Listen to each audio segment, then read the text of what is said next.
Most of the time, Jesus spoke to people in parables because at his time, majority were illiterate people. Women were totally illiterate. Among men and boys, only few were literate. So these simple people could understand parables. Parables are basic stories, but they are based on the real life situation which people of Jesus' time knew.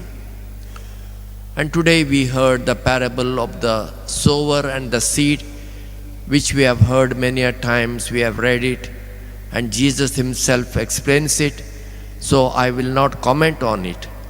But rather, I would like to share with you an anecdote, not a story, anecdote, a true incident, which probably will enlighten you regarding this parable.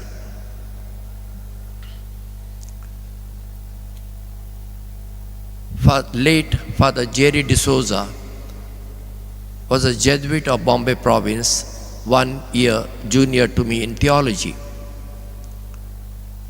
After the priesthood, he was posted in one of the Jesuit parishes. Once I met him, so I asked him, Jerry, how is the charismatic movement in your parish? He said, don't talk about those people. I said, why? They are lunatics, he said. I said, why do you say so? Charismatic movement has done such good to the church, especially to our lay people. They go for mass, they read the Bible. Yes, but it has done equally harm, he said. I said, why do you say so? He said, then listen to this. I was in the office, and one day, one of the parishioners, a lady whom I knew very well, she was quite active in the church, she came to me and said, Father Jerry, call my husband right now. He said, why? He's been possessed by devil. He asked her, possessed by devil? Yes, Father. How do you know? He burnt my Bible.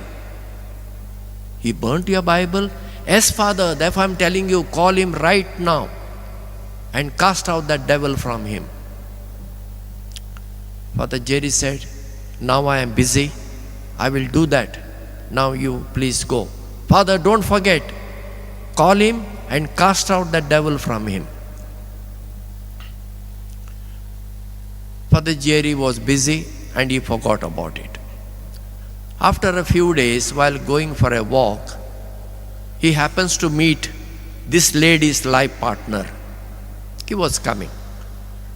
They met and he knew him also. They talked. And Father Jerry asked him, I heard that you burned the Bible of your life partner.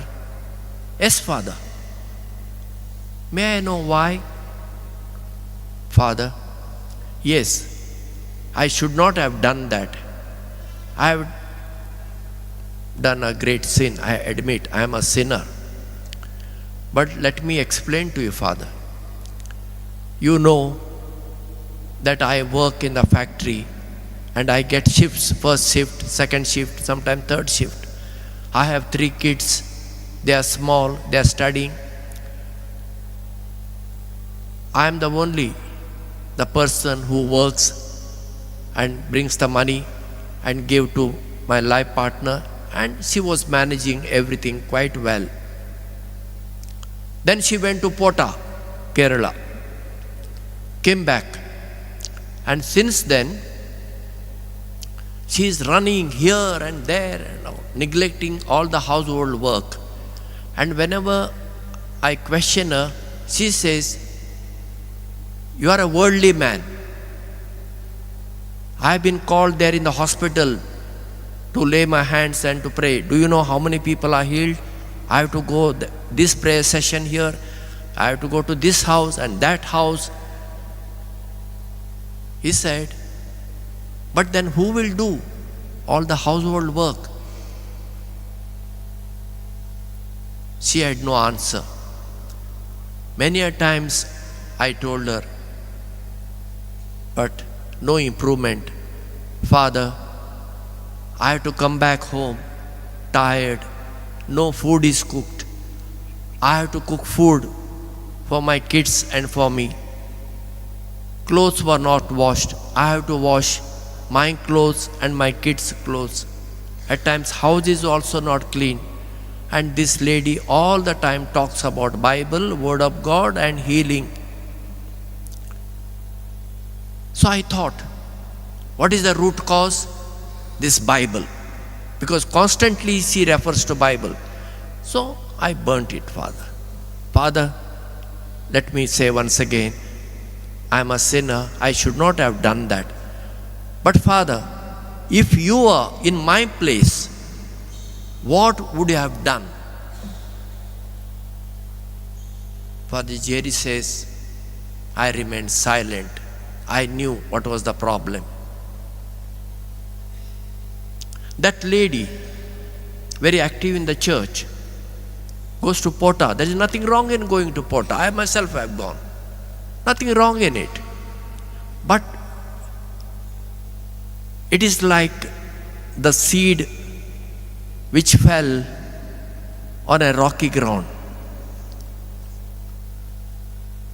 No roots, only a little bit on the surface. And she thought, now she has got the gift of healing. Maybe God granted her a gift of healing. That's okay. But then she forgot her responsibility as a housewife, as a family person. She should have taken care of her family. That she neglected. Now she is using the Bible and the Word of God not to serve people but to boost her own ego. And this is the danger for all of us, including priests and those who are very active in the church. I may do many things. I may preach a good sermon. I may play a very good organ. I may be a good singer. I may be a volunteer in the church. I may give a big donation to the church. And many things. All outward things. What is my intention? That is important.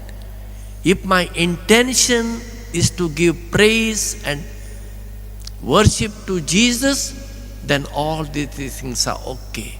But at times all these things are done to boost ourselves. Jesus doesn't become important. I become the important person. And that's the message of today's parable. The seed has to fall in a good soil. And who is the soil? We are the soil. Seed is the same. The soil makes the difference. According to the soil, the fruit varies, the quantity and quality. So today, we who heard this parable, let each one of us reflect ourselves. What type of soil am I? Am I a rocky soil? Am I a soil which is surrounded by thorns and bushes? Or am I a soil, a good soil?